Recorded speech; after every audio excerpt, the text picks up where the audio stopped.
여러분 안녕하십니까? 9월 5일 월요일 뉴스투데이 강원입니다.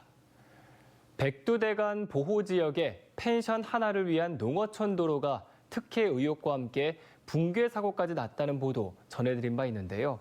평창군이 최근 피해 복구에 나서면서 해당 도로를 계속 추진하겠다고 밝혀 특혜성 논란도 지우지 못하고 혈세만 낭비한다는 지적이 일고 있습니다. 보도에 조성식 기자입니다.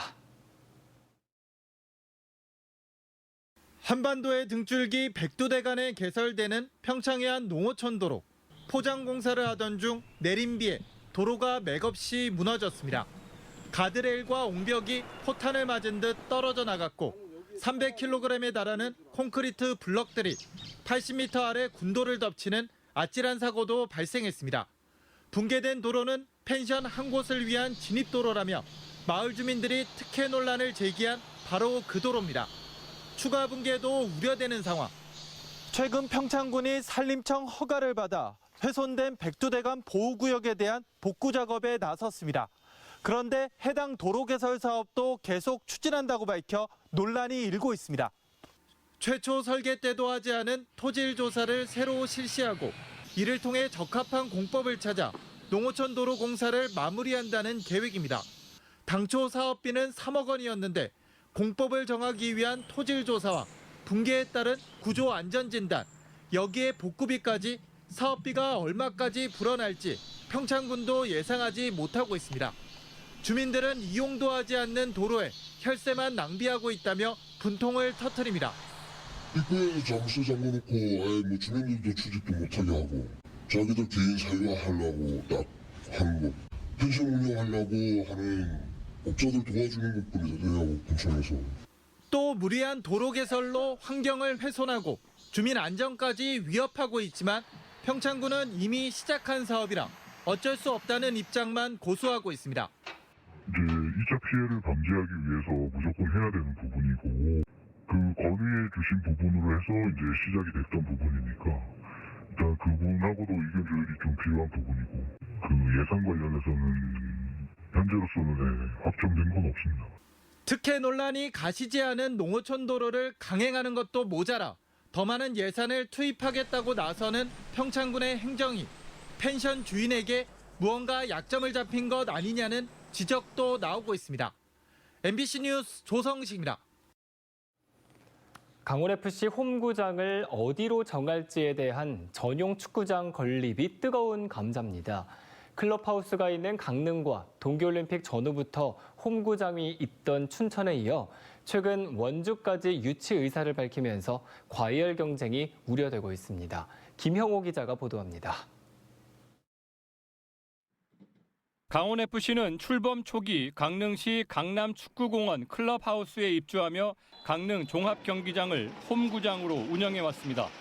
동계올림픽 보안구역 지정 문제로 2017년부터 홈구장 운영에 변수가 생겨 2019년 시즌까지 춘천을 홈구장으로 하다 2020년 시즌부터는 춘천과 강릉에서 절반씩 홈경기를 치르고 있습니다. 2020년 말 이영표 강원FC 대표가 취임하며 홈구장을 염두에 둔 전용구장 건립 논의가 시작됐습니다. 강원FC 경기를 볼 이유가 없는 축구 팬들에게 강원FC 경기를 볼 이유를 만들어주고 찾아주는 것이 저희가 해야 될 일이고 그 이유가 되기 위해서는 반드시 터치가 이루어져야 됩니다.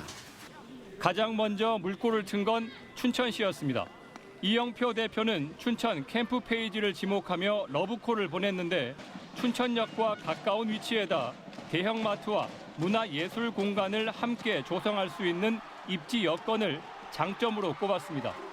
곧이어 원주도 유치 경쟁에 뛰어들었습니다. 원주시는 동북권 종합체육단지를 전용 축구구장 입지로 염두에 두고 보조구장과 클럽하우스까지 건립할 수 있는 부지를 제공하겠다고 밝히고 최근 유치위원회를 발족했습니다. 현재 강원FC의 클럽하우스와 보조구장이 있는 강릉시도 손을 놓고 있는 건 아닙니다. 지나친 과열 이런 거를 방지하기 위해서 물밑에서 준비를 다 하고 있는 거고 저희들은 이미 축구 전용 구장 용역도 끝낸 상태입니다. 그런데 발표를 안 하고 있는 것뿐이고요. 강원FC 홈페이지의 자유 게시판에는 춘천과 강릉의 전용 구장을 동시에 짓자는 제안부터 축구장이 문화 공간으로 변모하는 만큼 여러 여건을 고려해야 한다는 신중론이 제기되고 있습니다. 강원도는 과열 경쟁을 우려해 전용 축구장 연구 용역을 거쳐 도내 18개 시군 공모로 위치를 결정하겠다는 방침을 세운 상태입니다. MBC 뉴스 김영호입니다. 제11호 태풍 흰남노가 북상함에 따라 강원도 내 국립공원 출입이 통제됩니다. 오대산과 설악산, 치악산과 태백산 국립공원 사무소는 고지대 탐방로와 야영장, 대피소, 암벽 이용 등이 전면 통제된다고 밝혔습니다. 이후 태풍특보가 해제되고 탐방로 등 시설 안전점검이 끝나는 대로 다시 개방할 예정입니다. 탐방로 통제 관련 정보는 국립공원공단 누리집에서 실시간으로 확인이 가능합니다. 강원도가 오늘부터 12일까지를 특별 방역기간으로 정하고 코로나19 재유행 확산을 차단하기 위해 방역관리에 나섭니다. 특히 추석 연휴 감염 확산 위험도가 높은 터미널과 대형마트에 방역관리자를 지정하고 시군과 합동점검을 벌입니다. 또 공백 없는 방역 의료 대응을 위해 선별진료소와 의료상담센터, 행정안내센터의 운영 상황과 환자 관리, 응급 상황에도 대처하기로 했습니다. 강원도교육청이 조직 축소를 통해 학교 지원을 강화하겠다고 밝혔습니다. 신경호 교육감의 교육정책 동력을 확보하기 위해 조직 개편 전담팀을 꾸려 도교육청과 직속기관, 교육지원청의 기능과 역할, 조직과 인력을 재설계하고 유사, 중복 기능의 통합 조정 방안을 마련할 방침입니다. 올해 도교육청 조직을 분석, 진단한 결과를 바탕으로 내년부터 교육정책 사업 정비와 조직 진단에 따른 조직 개편을 추진할 계획입니다.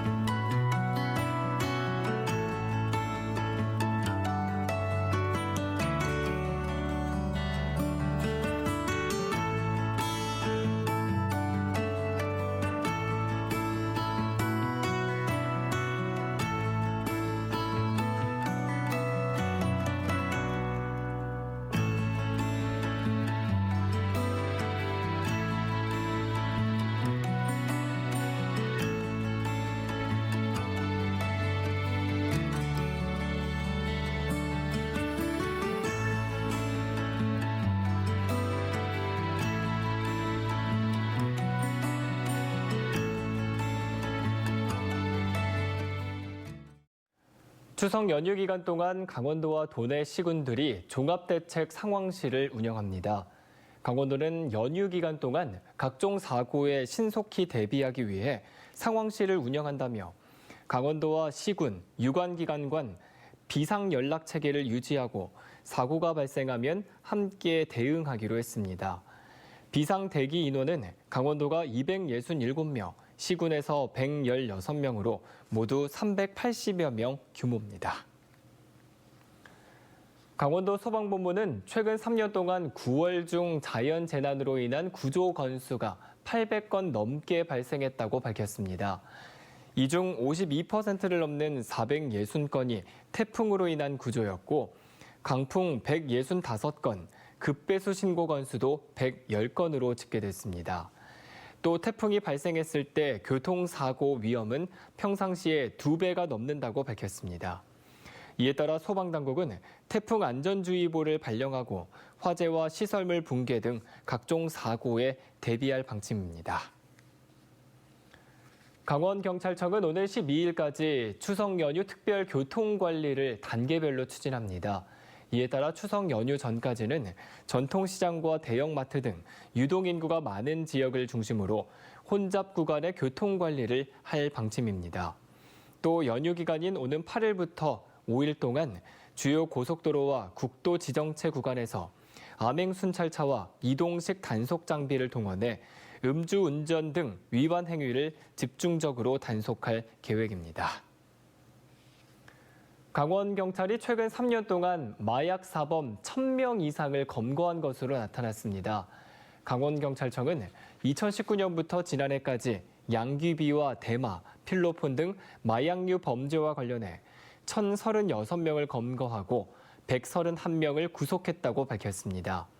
또 오는 12월까지 인터넷을 이용한 비대면 마약 유통을 포함해 마약류 범죄를 집중 단속하겠다고 덧붙였습니다. 술에 취해 가족과 다투다 방화를 시도한 60대 남성이 징역형의 집행유예를 선고받았습니다. 춘천지방법원은 현주 건조물 방화 예비와 특수협박 등의 혐의로 기소된 61살 남성에게 징역 1년 2개월에 집행유예 2년을 선고했습니다. 해당 남성은 술에 취해 가족과 다투던 중 화가 나 LPG가스를 유출해 방화하겠다며 피해자를 협박하고 유리창을 깨트린 혐의로 재판에 넘겨졌습니다. 강원도는 2024 강원 동계 청소년 올림픽 경기장 조성을 위해 지난 3월 설상 경기장 조성 설계 용역에 착수한 데 이어 9월에는 빙상 경기장 개보수 설계 용역에 들어갑니다. 설상과 빙상 경기장 설계는 올해 말까지 완료하고 내년 1월부터 전면적인 공사에 착수해 내년 10월 강원 동계 청소년 올림픽 조직위원회에 경기장 시설을 인계합니다. 9개 경기장 가운데 7개 경기장은 2018 평창 동계올림픽 경기장을 활용하고 나머지 경기장은 하이원 리조트와 웰리 힐리파크에 새롭게 조성합니다. 강원 작가 트리엔날레 2022가 이달 29일부터 11월 7일까지 평창 송어축제장, 진부시장, 월정사 등 평창군 진부면 일대에서 펼쳐집니다. 강원 트리엔날레는 강원도 전역의 예술공원화를 목표로 열리는 3년 주기 순회형 시각예술축제입니다. 이번 행사에는 130명의 작가가 150점의 작품을 선보이고 지역 주민들의 일상 공간에 작품을 전시하는 형식으로 펼쳐집니다. 국내 최초의 미디어 아트 아이스쇼로 지난 한 달 동안 강릉 하키센터에서 공연을 이어온 지쇼가 어제 폐막했습니다. 강원도와 강릉시, 문화체육관광부, 한국콘텐츠진흥원이 제작을 지원한 지쇼는 지난달 5일부터 매주 금, 토일 하루 2회씩 공연해 지난주까지 9,500여 명이 관람했으며 폐막일까지 고려하면 누적 관람객은 10,000명이 넘을 전망입니다. 지난주까지 26회 공연으로 회당 평균 관람객은 367명, 관객 점유율은 39%였고 관람객 가운데 강원도민이 47%로 집계됐습니다. 한편 강원도와 강릉시는 지쇼 공연 상설화 방안을 마련하고 있다고 밝혔습니다. 제11호 태풍 흰남노의 영향으로 춘천 지역 축제들이 예정보다 일찍 막을 내렸습니다. 춘천시에 따르면 어제까지 열릴 예정이던 춘천 막국수 닭갈비 축제는 대형 천막 등 시설물 설치에 따른 안전사고가 우려돼 어제 일정이 모두 취소됐습니다. 춘천 인형극제도 사전 예약한 관람객들에게 개별 연락해 환불 처리해주고 어제로 예정됐던 폐막 일정을 하루 앞당긴 채 막을 내렸습니다. 양양국제공항의 운항 편수 증가율이 무안과 인천, 포항 경주공항에 이어 전국에서 세 번째로 높은 것으로 나타났습니다. 한국공항공사에 따르면 양양국제공항에서 7월 한 달 동안 모두 310편의 항공기가 이륙해 지난해 270회보다 14.8%가 늘어났습니다. 코로나19 탓에 중단됐던 국제선 운항이 6월 말 재개된 영향으로 풀이되고 있습니다. 반면 원주공항의 운항 편수는 122회로 지난해 124회보다 오히려 감소한 것으로 나타났습니다. 강원도가 추석을 앞두고 축산물 원산지 위반과 위생 상태를 도내 시군과 함께 단속합니다. 강원도는 오는 7일까지 합동 단속에 나선다며 축산물 원산지를 거짓 표시하거나 잘못 표시한 업소들이 있는지 중점 점검할 계획입니다. 또 유통기한 등 위생 상태도 함께 점검합니다. 강원도는 경미한 사안은 현장 계도와 과태료 부과에 그치겠지만 위반 정보가 크다고 판단되면 수사기관에 고발할 계획입니다. 이상으로 뉴스투데이 강원을 마칩니다. 고맙습니다.